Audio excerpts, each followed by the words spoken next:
the way back to really Kate's presentation is the challenge of creating a sense of community online, and especially for a community engaged classroom, it's so important.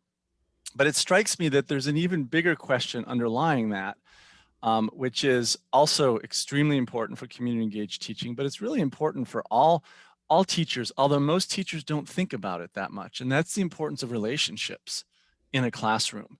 And thinking about what are the different kinds of relationships, how do relationships lead to learning outcomes, how we can help students actually develop relational skills. And so there's a whole bunch of, and as I think about Books Behind Bars, so much of the pedagogy of Books Behind Bars has been about relationship building, and not just because relationships are important in and of themselves, but because our research has shown that a lot of students' learning, in fact, is directly linked to the depth of the relationships that they have in the classroom itself. Not only among themselves, but with the correctional center students, with the instructors, with the material, with themselves. And so as you start thinking about relationships, there's all sorts of different kinds of relationships that go beyond what we might first think of.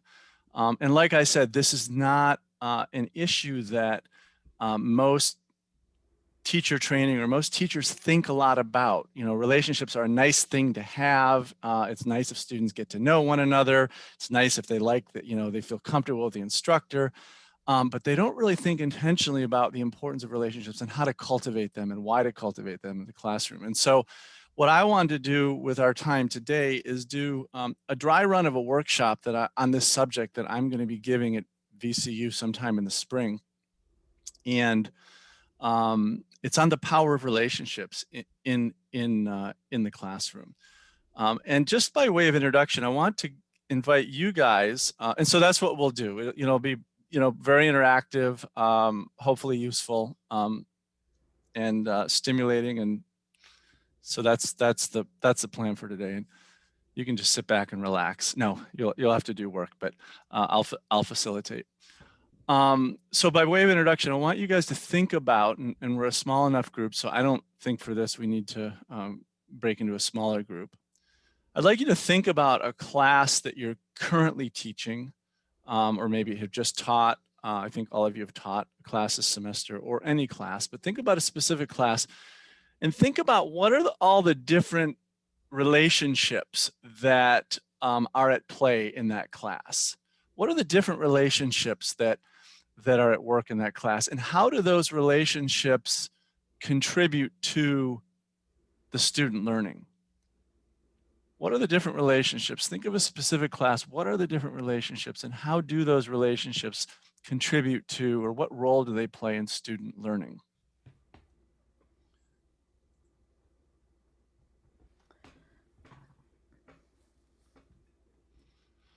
Yeah, and so whenever anyone's ready to share, I'd love to hear your thoughts. So I think one of the kinds of relationships that I always underestimate is the relationship between the students in the class. I mean, I spend a lot of time thinking about how I relate to the students, how they relate to the community partner and the unhoused people they're working with. But this semester, I was actually chuckling to myself when I read their projects because they had all these group chats going that I didn't know about, like a class group chat to help them figure out, first of all, I think it was just like, how do we get to the Haven? Then it was like, how do we work together to put the zine together? But I had really underestimated that sort of relationship in the classroom. And I think they, this semester, really wanted that even more. So they had like multiple group chats going. And I was just interested to see that seemed to increase during the pandemic. That sort of, I don't know, I guess virtual connection they were looking for. But they were already using GroupMe when we were in physical classrooms. Always, it's I don't know, Andy. It's like I don't want to have a relationship with them outside of the classroom, though. Therefore, I don't ever want to join their GroupMe or their WeChat, their Line, whatever social media. I don't want to join them, but I'm aware that they are always talking, complaining about the class maybe in there. Oh, the homework instruction is not clear. Test was too hard. Whatever, whatever they complain about. I don't really know, but I it it's hard for me to. I don't want them to. I want them to have a harmonious relation in the classroom, and I kept telling them there's no competition here.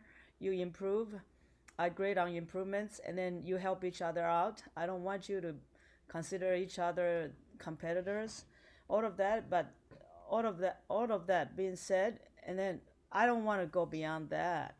And one time there was a student who was kind of undermining another peer, and I had to reiterate how this is not a competition, and you want to help each other out and be respectful in the classroom.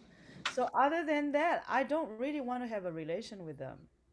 Andy, what do I do? I don't want to have a relation with them But beyond the classroom. that's a relationship choice. A Okay. relationship includes a choice of where you want the boundaries in the relationship to Yep. be. That's a Okay. perfectly legitimate choice. Um, as a teacher, and so, and the very fact that you're intervening and just helping them, reminding them this is not a competition. You are, in fact, unbeknownst to yourself, facilitating relationship building skills. Okay. Sorry. All right. There's a relationship there. Any other, Kate Kostelnik or Indu, any other thoughts about how relationships play or don't play into your classroom situations? I have to have a pretty strong relationship with my first years in the 1505, 1506 series. Those are students who need a little more support. They're not as prepared as other students. They're coming from precarious situations. And I tell them, you can tell me what's going on, but I will, if it's something that is really concerning me, I will speak to Office of Dean of Students. And that is another really important relationship with my classes. First year students are in big classes. So in this small class, you find out a lot. You find out a lot through their writing. And so I work closely with the Office of Dean of Students. I refer students to Dean Mason at the Office of African American Affairs. I refer students to CAPS. It's really kind of like a front line in retention.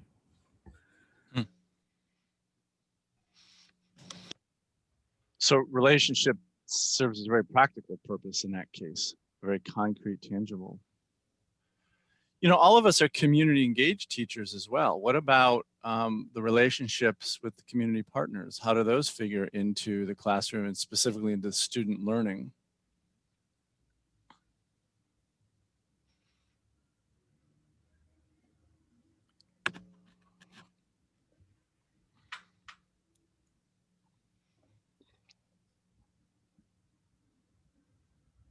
I would say for me, the student, it doesn't like, because of having online classroom, it doesn't seem like the students have enough time with the community partners.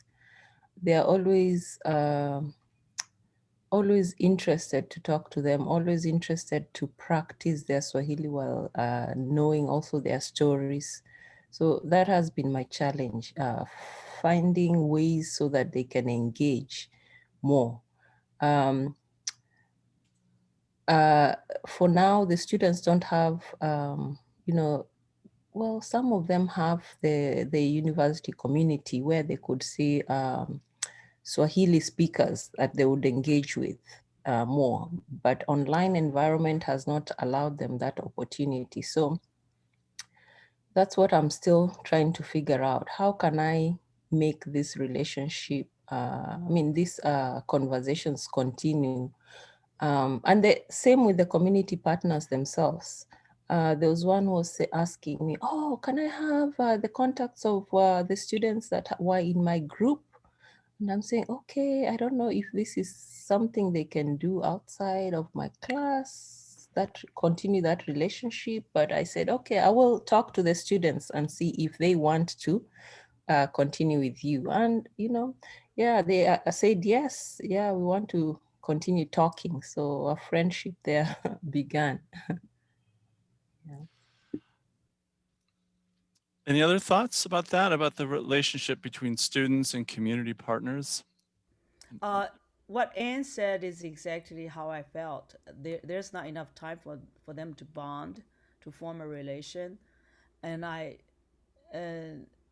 neither side had asked me for contact information. So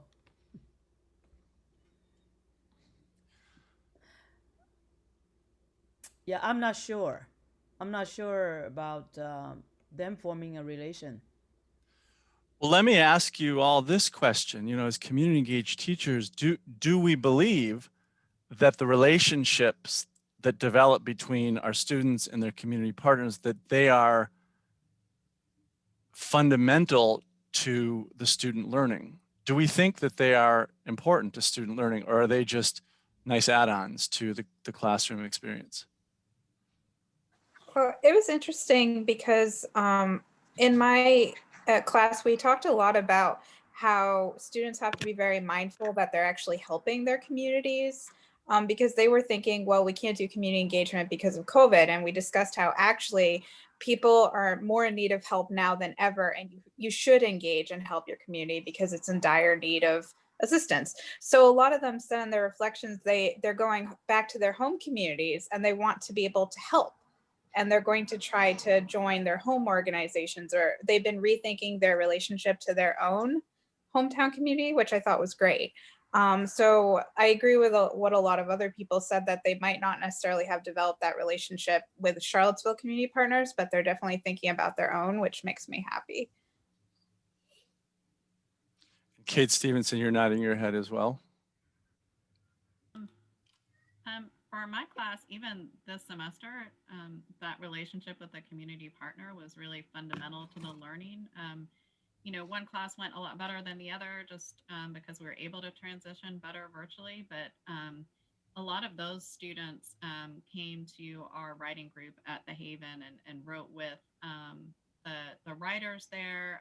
The others that didn't do that still had relationships with the staff members. They would come to class and help us with the project and talk about housing affordability. So I feel like those relationships were really fundamental. I think some of them will continue. I know just from past semesters, a lot of the students continue their relationships there. But I feel like in some ways, this semester it was even more important. Those class visits, were able to have more frequently because it was via Zoom. So in some ways, those relationships were actually maybe more fundamental to the class this semester. So, I think instinctively, especially those of us who do community engaged teaching, I think it's intuitively, we maybe get the importance of relationships in the learning process. Simply because we see it happening when we put students, especially together with people that they might not have an embodied knowledge of. It might be abstract or theoretical. There's just things that happen. The knowledge becomes more real, more embodied. And I think, and a lot of you are mentioning that from your own experiences. Let me just share with you a few kind of big picture insights about the research has borne out the importance of relationships in general in student learning in general, not even just in a community engaged class. So, there's been a lot written in recent years about how relationships have a direct impact on the depth of student learning, and not just human learning, but academic learning. And I'm going to share with you a specific example with an exercise we're going to do from Books Behind Bars soon. There's been a lot written about, that relationships that students develop in college impact the quality of their lives after college. There's been longitudinal studies. It impacts their ability, the depth of the relationships impacts their ability to contribute as functioning citizens in a democracy. And in fact, some researchers have gone so far as to say that high impact teaching practices are powerful precisely because they are relationship rich. And you may have heard that term. That's a term that's often used now, relationship rich. High impact teaching practices are high impact because they're relationship rich. That there's a direct correlation there between the two. And then, so those are observations about the importance of relationships in general in student development, student academic development, personal development. And as we said, in our particular sphere of community engaged teaching, it's clear to us that community engaged teaching is a really powerful vehicle for developing students' relationship skills, for helping them develop things like empathy and tolerance, the ability to work better with others, deeper sense of connectedness to their community, to one another. And so, one of the, and a lot of this is intuitive to us. And what I hope to do today is to find ways to make it even more intentional.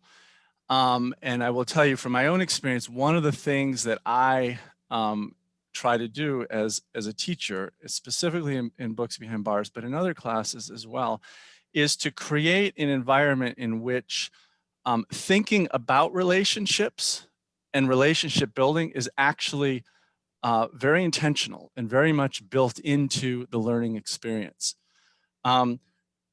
Dorte Bach and I, my colleague in the CT, have been thinking about this a lot, and she has very similar experiences, both in her course as Spiritual Journeys of Young Adult Literature, and we have we think we've coined a term, which we've actually stolen from sociology. I guess I'm not a sociologist, but there's a concept of sociological imagination.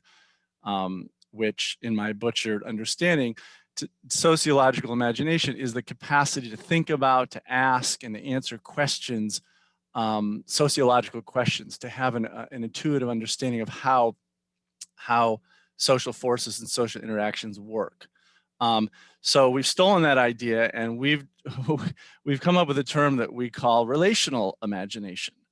And what we mean by that is it's the application of imaginative thought to the asking and answering of relationship questions. And so now that there's a term, it requires us to be a little more intentional about it. So the reason I mention that is because I didn't know that this is what I was doing when I was doing it, but what in effect, I guess I do in Books Behind Bars is help students develop, their relational imagination. And then, and so what I wanted to share with you today, and a lot of this was initially wasn't intentional, it was just kind of intuitive. And then once I became aware of it, I made it more intentional. So I want to share with you most of you are generally familiar with Books Behind Bars, but I think it would serve a purpose if I gave you a little bit more detail in the context of this session about the class, because we're going to do an exercise. And in fact, I'm going to invite you to become a student in Books Behind Bars in the next few minutes. So Books Behind Bars is basically a class where UVA students go to a juvenile correctional center and they facilitate weekly discussions with correctional center students about short classics of Russian literature, poems and stories that both groups have read in advance. We very intentionally use the word facilitate and not teach, because teaching does not lead to, that has all sorts of associations of kind of a very hierarchical sort of classroom, and that's antithetical to what we're about. That said, we have realized that there is a need for some kind of facilitation. And so students' role is not to teach, but to help the conversation move forward. So that ultimately the goal is that when you sit down at any given table, you don't know who's facilitating and who's participating, that it's such an organic process. But the students, it is the UVA students' task initially to help generate, to kind of ease that conversation. And one of the ways that they do that is they develop intriguing questions, activities, games that are designed to, that as they get to know the correctional center students, they know what their interests are, and so they develop these around their interests that are designed to elicit rich conversation about the human issues, the life issues that are raised by these different works of literature. And so so much of and I'll just give you one example. We read a short novel called The Death of Ivan Ilyich, and it's about a middle-aged judge who discovered he's got a fatal illness and has to come to terms with how he's lived his life. And students and residents actually have come up with an obituary activity where they imagine, that they're writing their own obituary many years hence. What would they want that obituary to say? How would they want it to read? And what if this character had gone through that exercise when he was their age? How might he have made different choices in his life? And so, they're talking about the literature, they're sharing their own very personal experiences with death and questions of meaning and value. And so much of the learning that's happening about the literature is also happening precisely because they're being very vulnerable with one another, and they're sharing, it's through the relationships and the sharing that happens. And the two conversations about literature, conversations about life kind of flow together very organically. So that's just one example.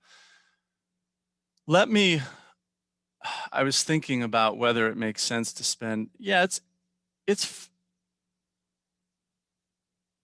nah, I don't think we need to do a video. I don't know, who's in the mood for a 4-minute video to kind of see how this happens in action? Sure. 4 minutes. Yeah, it's not 10 minutes. Okay, let's do it because it may trigger some things. Okay. What I'm going to share with you, if I can figure out how to do this now, share with you 4 minutes from it's actually from a trailer about a documentary about books behind bars. And it'll just give you a sense of what this looks like in action. So share screen, and hopefully you'll be able to hear the sound. All right.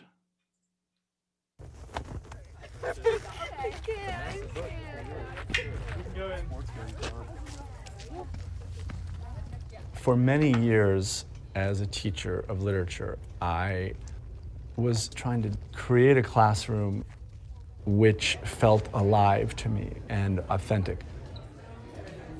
And these are the kinds of things that we talk about in this program. We use literature as an opportunity to talk about life issues that are relevant to all of us, that are universal.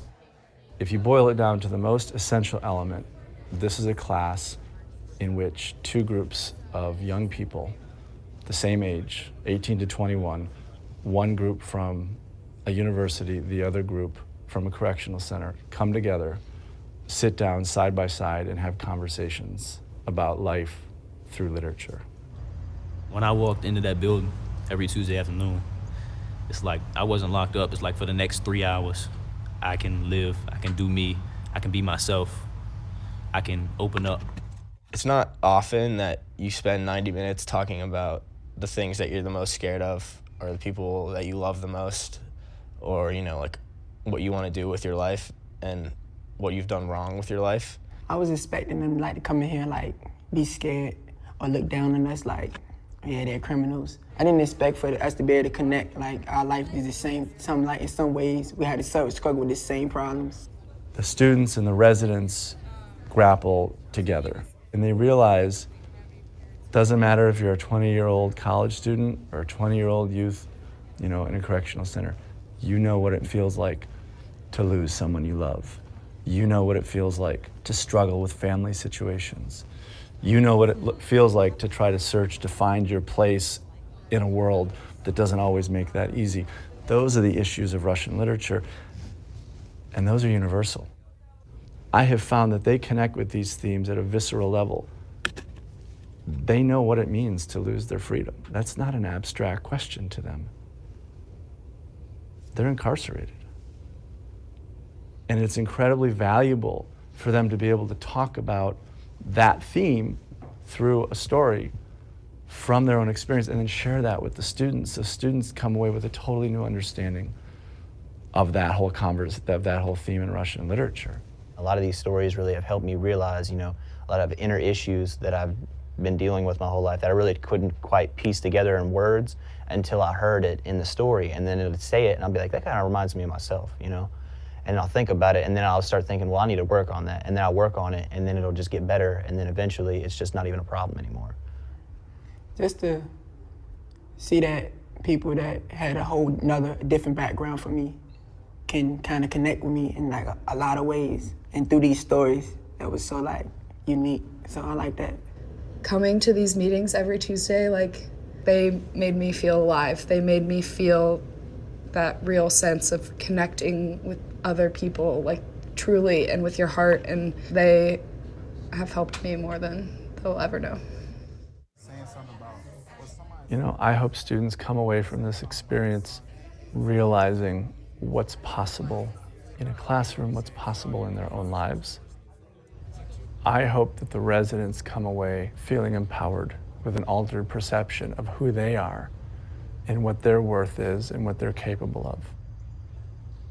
Feeling like they deserve to be at that table.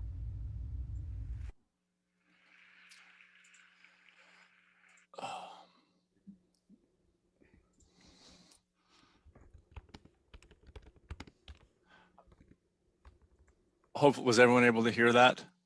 Yes. Okay. What I'd like to ask you to do now is to, if you haven't done so already, to pull up those two documents that I shared in chat, the To a Poet PDF, and then the document called Relational Imagination Handout. And while you're pulling that up, and I'll try to remember, Indu, I'll send those to you right now, unless you're able to get them. And while you're pulling them up, before we kind of move into the next thing I'd like to do with you, any observations about what you just saw, observations in light of our conversation about relationships?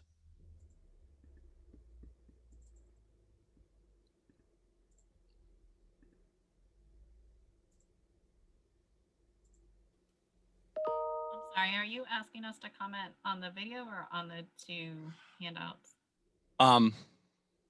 I'm sorry, on the video because we're gonna I'll become a student right now in Books Behind Bars. So just to kind of prime the pump, and as you think about this conversation that we're having about relationships or anything else that you observe just from the video, anything come up for you? Anything trigger any reflection, any insight? This sense of community, we're all in this together. And their ages are so similar. They're 20-something, 20-year-olds, around 20s. That reminds me of this factor that in my Summer Language Institute class, the tutors who are college kids from China, they often have better relation with the students than I could ever have with them because they're the same age. And which I don't mind. I like that. But this is definitely the kind of relationship you built in this kind of Books Behind Bars activities. I think it's way more profound than I could do between my students and the community members we meet, because we are superficial, whereas you guys go into deep into the psyche and the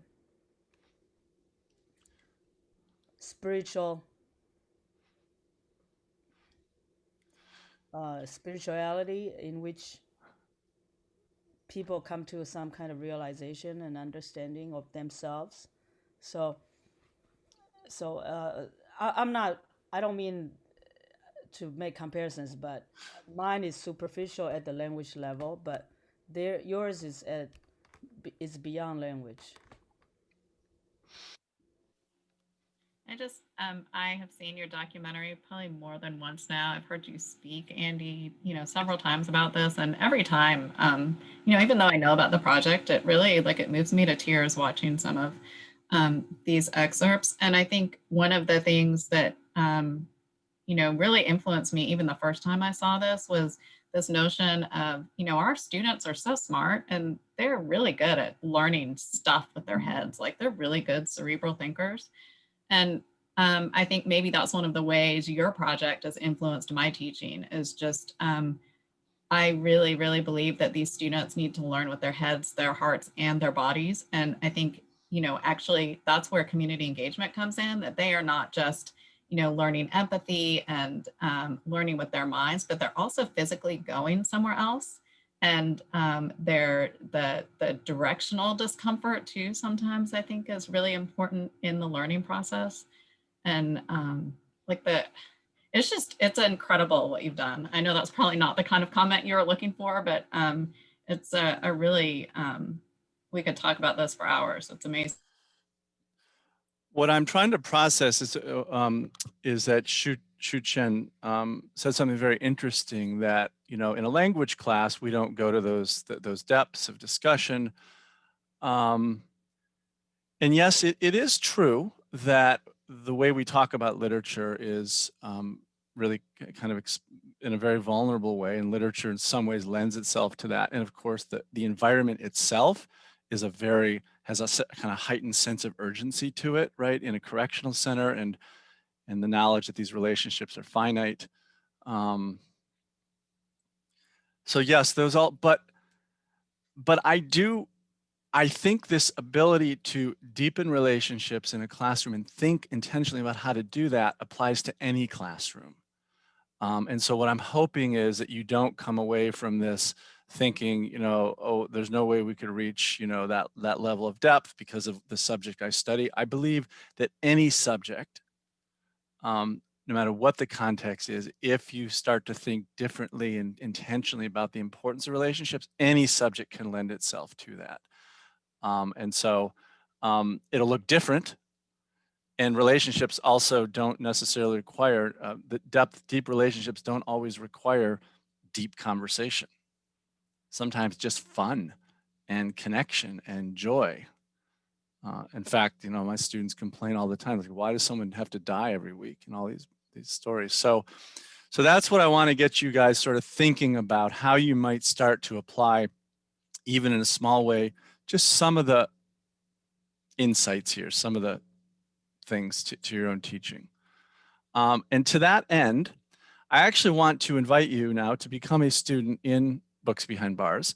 And what we're going to do is an activity that we do on the very first day of class, when students are just getting to know one another. And the first step is to ask you to read a poem. I'm just going to give you a few minutes. I want you to just read a poem called To a Poet by Alexander Pushkin. It's a 19th century Russian poet, one of the greats. Just read this poem to yourself. Think about it. Start to kind of think about maybe how it relates to you. If there's any lines or anything in there that really that intrigue you or provoke you or bother you, just don't try to do some complicated literary analysis. Just read the poem, and then I'm going to invite you to do something with that poem with a partner.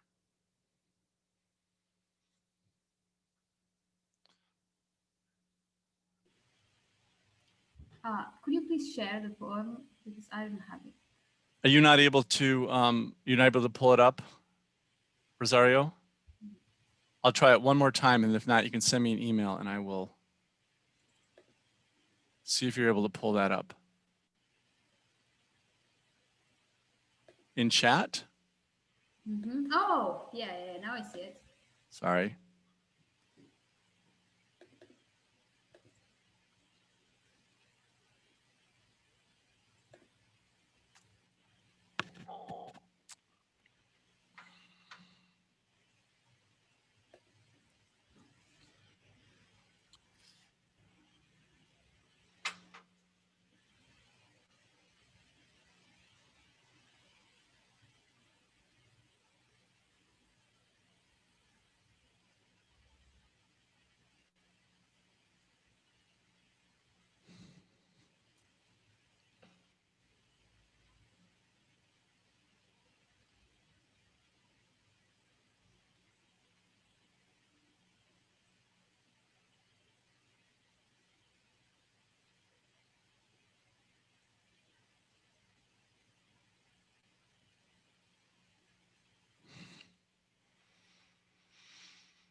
So I'm going to break you into 3 groups of 2, as I would with students. And these instructions that I'm about to say to you are also on the other handout, but you don't have to read the other handout. You can just listen to me. And what I'd like you to do is, with you and your partner, I want you to imagine that next week you will be going to Bon Air Juvenile Correctional Center, either physically or virtually.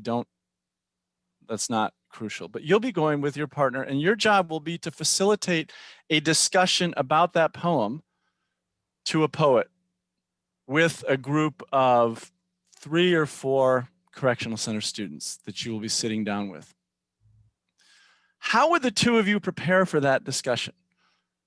What are some of the steps that you would take?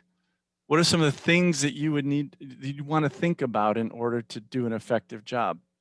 Next week, you're going to facilitate a discussion, an hour-and-a-half long discussion about this poem with a small group of correctional center students. How would you and your partner go about preparing for this? What are some of the things you'd need to do?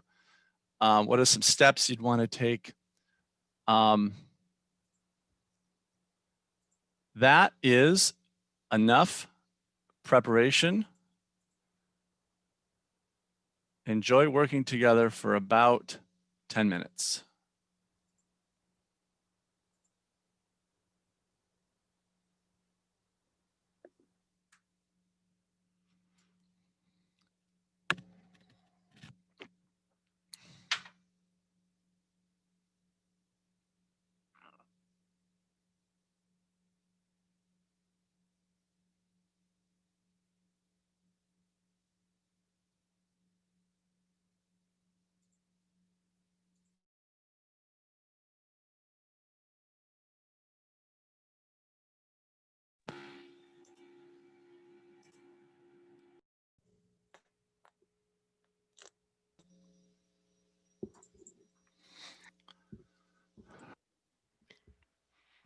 And I also have to leave at noon as well. Okay. Yeah. How do I get back to the main? I think we are in the main room. Oh, okay. So they should be closing soon. Mm-hmm.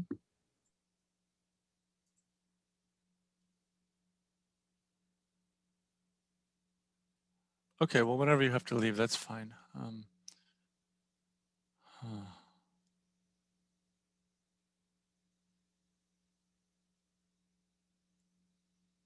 At least I was able to attend this last one this week. Yeah, no, I'm glad you were able to make it.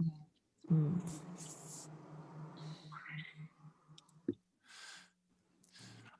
So we've lost a few more people. One of the things that I probably should have said to put all of you at ease is that students who come into this class are not literature majors. I may have a couple literature majors. They come from all over the grounds. They have not had any, this is like the first day of class, folks. They're not literature majors. There's no, prior reading about Pushkin, no, about analyzing poetry. It is very intentional that they are thrown into this very experiential situation. They are asked a broad question. This is your task next week. How will you and your partner figure this out? So, and I say that because some of you were asking, like, well, are we supposed to do this? Are we supposed to teach them about, poetry? Are we supposed to teach them? Those are all very good questions, but that's for you. That's kind of for you and your partner to figure out. So what was your experience of doing this activity, of doing this exercise? Feeling inadequate. Say more about that. Well, I mean, when I was in my 20s, I couldn't possibly think that much. My egos always wanted me to do something, and then I would want to stay distant from these people because I don't know you, and then why do I need to give you my heart? Like in terms of, how do you say, caring heart. And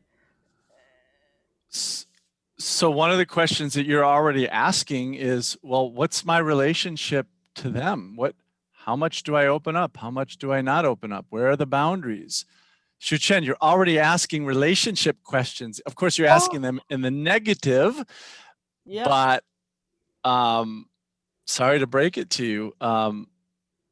It's a relation. Well, what are I don't want to steer your, but yeah, what are some other observations? What was his experience like of doing this exercise?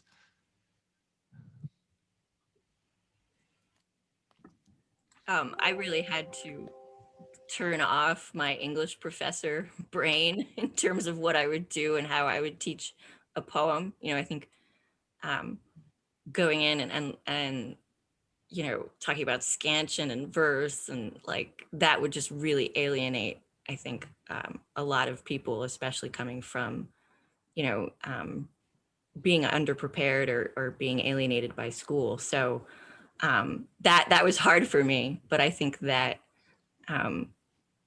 just being prepared to listen, you know, and say back what they're saying. And, you know, I was thinking like, you know, you could come in, you know, with all kinds of handouts and all kinds of, you know, scaffolding devices, but really what you could do is just sit there and read the poem together and make sense of it in the present.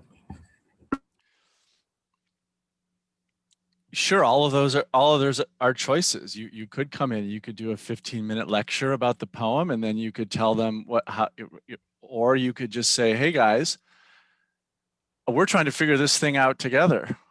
We don't know anything about this." In your case, your challenge case, you actually know too much, right? It's it's a challenge for you to kind of bring beginner's mind to this. Hey guys, let's just figure this out together. Our crazy professor assigned us this poem, and what do you think? What do you think about it? What's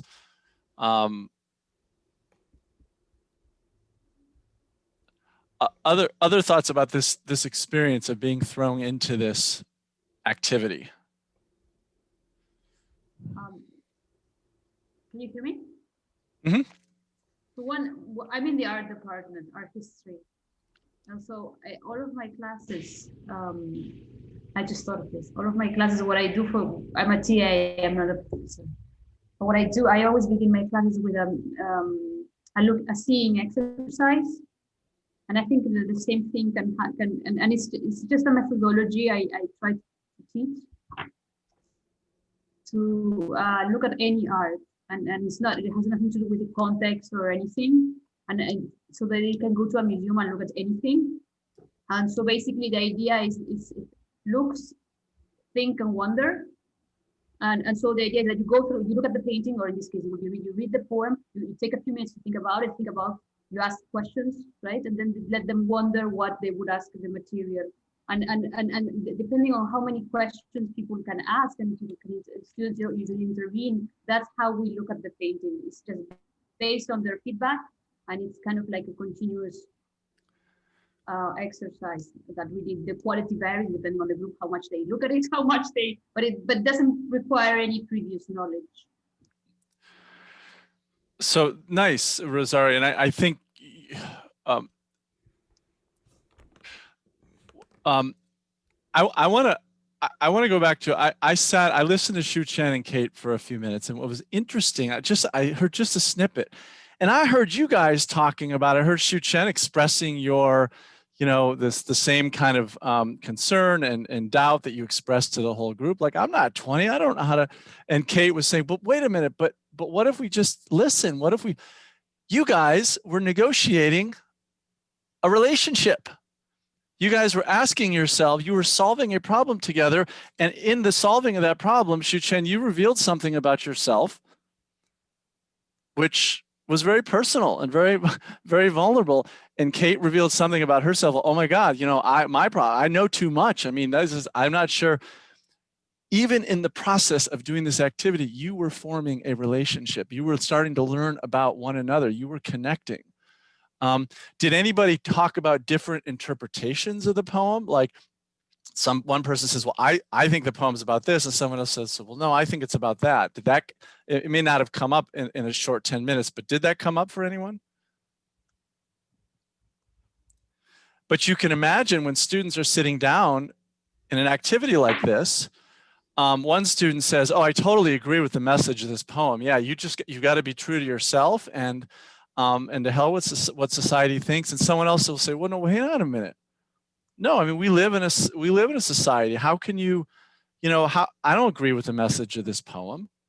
I think Pushkin is being too extreme." And all of a sudden, you guys are talking about your personal values and your views. You're negotiating your different interpretations as you're preparing to go do something. And there's a lot of learning that happens in that. And there's relationship that starts to develop as a result of that. I also heard some of you, I think Rosario's group and Annick, I think all of you guys actually, to some degree, were thinking, well, who are these people that we're going to be working with? Like, what do we know about them? Like, what are their assumptions? I mean, what are their interests? What do they think about this program? What do they think? Are they gonna think this is all stupid? And so you're already thinking about who are we to them? That's a relationship question. So you see how through a very simple activity of trying to work on a problem like this, there's all these different relational observations, these relationship challenges that are coming up and that you're negotiating even before you've had a relationship with them.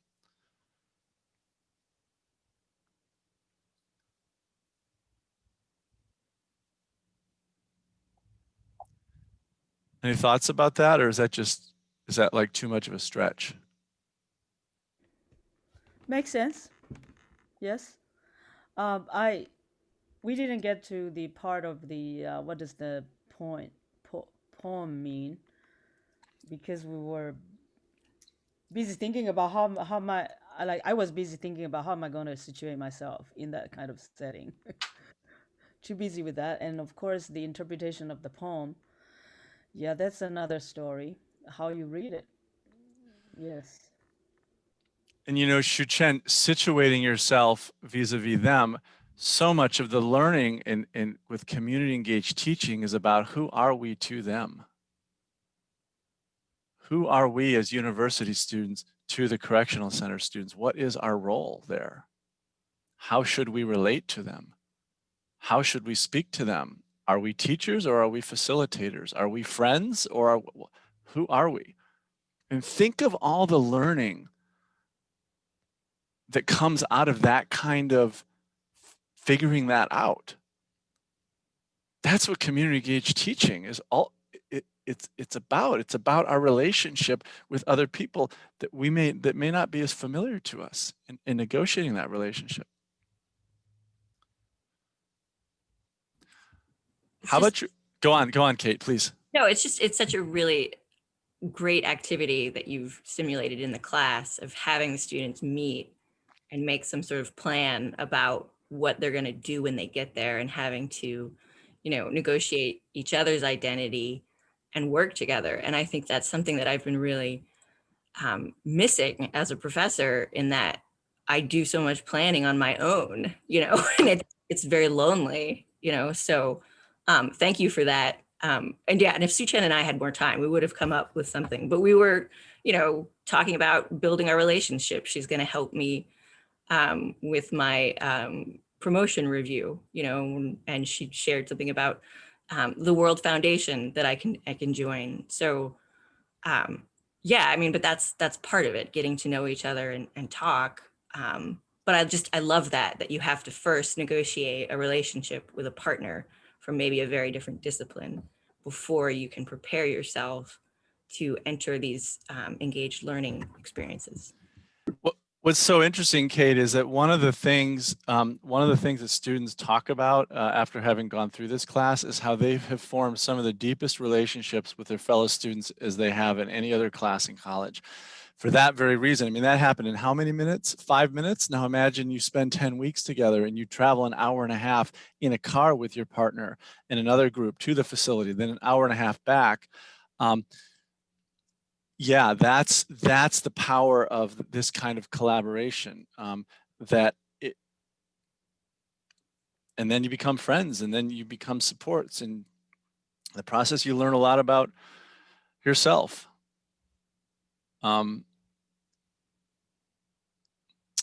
So I want to ask you, we just got a few more minutes. I want you to look at the handout, not the poem, but the handout. And at the bottom of that handout, I have a list of what I call elements of relational imagination at work. There's 1, 2, 3, 4, 5, 6. There's 6 different kinds of relationships that can happen in a classroom. And you all experience a little bit of all of these in the past 10 minutes. Just take a look at that for a second. Relationship between student and the material, student and the student, student and themselves,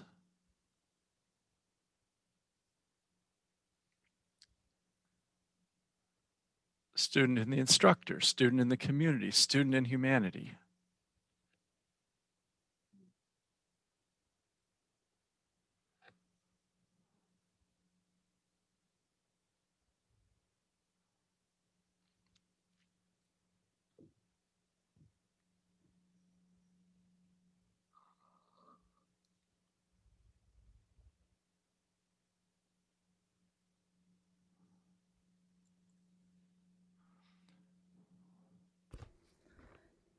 You know, Andy, I just put through a new course application and it's been approved to be done in the fall, next fall. And that's exactly what I want my students to think about. What is the relation between you and the material the expert is presenting? And I want the experts' input on it, saying how does your topic relate to my students? Why should my students care about your topic?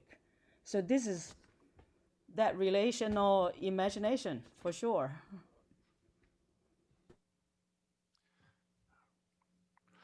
You know, and I have found that if I don't invite students to identify their own personal relationship to the material first, that there's no way that they can carry on a rich, engaged conversation with the correctional center students. They can't encourage the correctional center students to be vulnerable and explore their own relationship to the material if the students haven't done that themselves.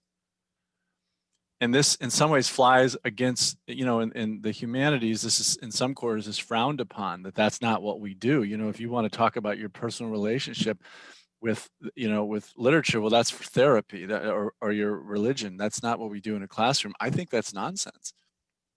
My experience has shown me that when students develop that kind of a personal engagement with the material, their learning is so much richer on so many other levels. Their ability to engage with others around that material is richer. And it all starts with the relationship with the material.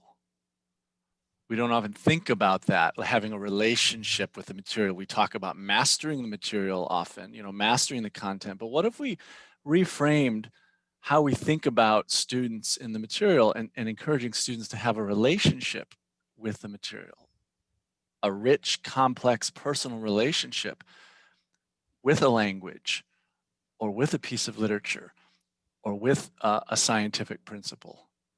What might happen then? Well, it sounds also like what you're saying is not just simply a relationship, but also they own the material as opposed to just simply deliver it back, build something of their own, which is in this content. But instead of having a more passive fill in the blank, fill an exam, write a little paper, engage more directly in a way that they need to do something that might unsettle them. That's exactly right. But for that to happen, we as the faculty need to shift our perspective, right? If we look at ourselves as the deliverer, as the sole experts in the room, we're going to make it very difficult to empower students to find their own expertise and to make mistakes and to work through problems and to really make them personal to themselves. So that's the category of the relationship between the student and the instructor is very important. You know, what is my relationship to the instructor? What is my role in the class? Is the instructor the expert and I'm the recipient of the expert's knowledge? Is that the environment that the instructor is creating for me as a student? And if so, that's not going to really motivate me to do all those other things that you just described, Rosario. Have my own relationship with the material and take risks and try on things and discard them and go on a quest, go on a journey. It's going to make, you know, so that's why it's so important that we as teachers are very intentional about how we structure our relationship with the students as well.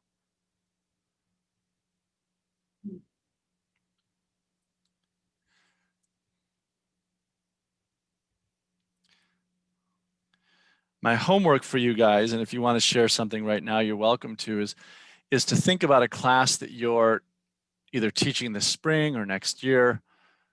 And what's one thing that you could do in that class? One thing that you can do, however small, that could leverage the power of relationships to deepen students' learning. What's one even small change that you could do to leverage the power of relationships to deepen students' learning, to deepen their relational imagination, if you like that phrase?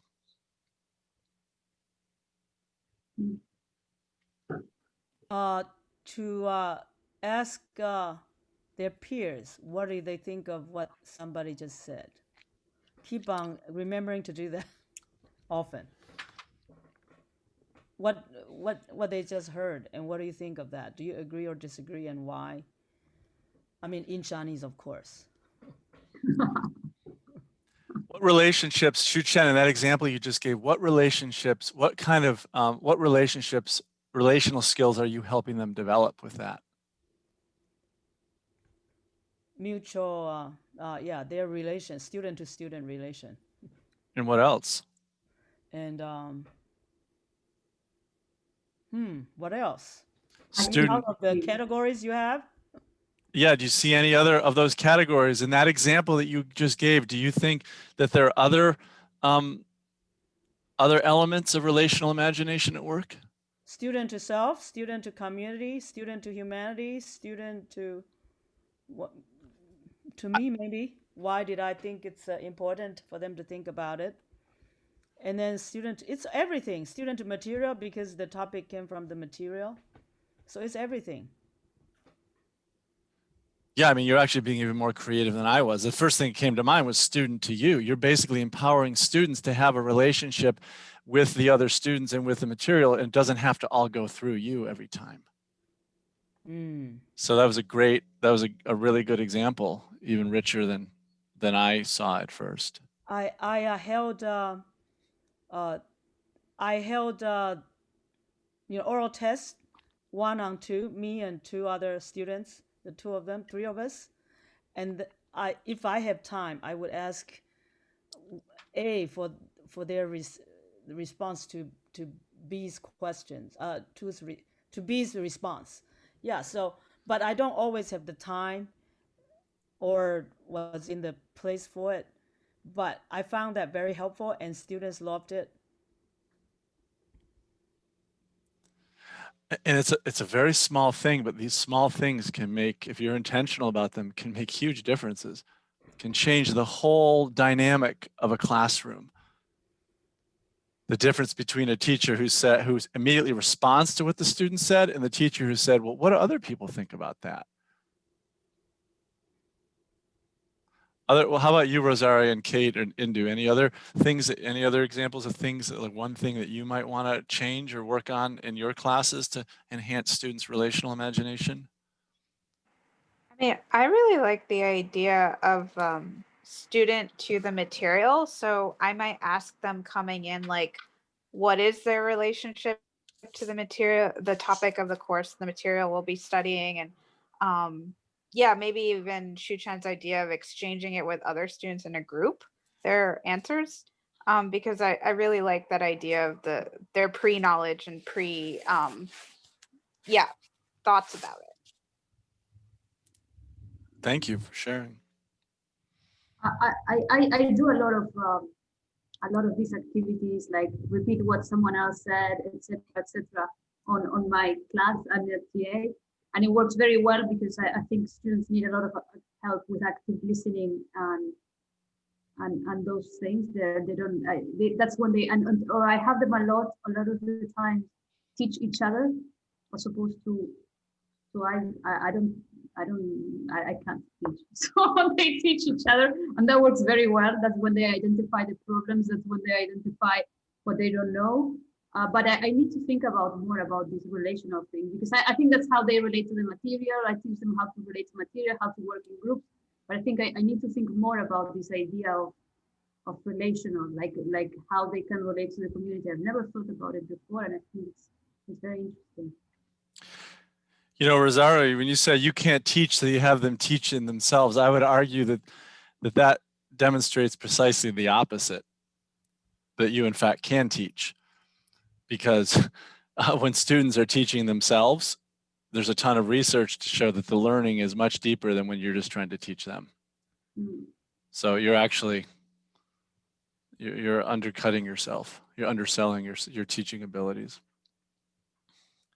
Let me give you one. The important thing here is that a lot of these things can be really small, and one small change can have really profound impact, especially if it's done consistently and intentionally.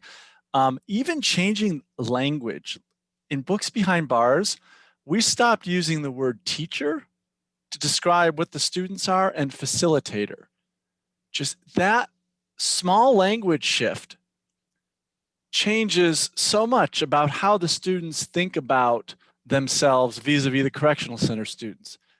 It gets rid of the hierarchical relationship, the authority relationship.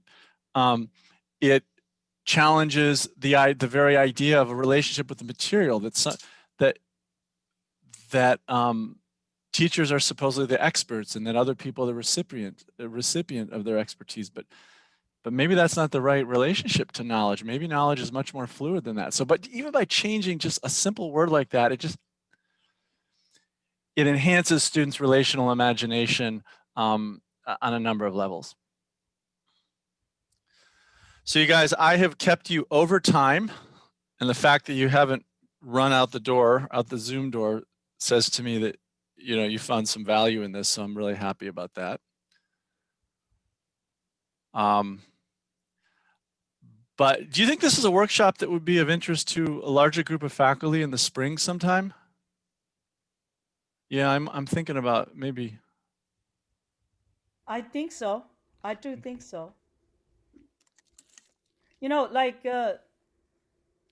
I don't know, just lecturing is out because students, nobody can sit through a lecture anymore. So this is even particularly good for content courses, I would say. Content course professors, teachers. I mean, in a language class. I have to make students speak all the time, so we don't really have lectures going on anyway. But in a content course, if they could facilitate it, like how you have done it, you know. Well, of course, that's what CTE is all about, really, Right. much. But if you could, we could bring in audiences other than our own group.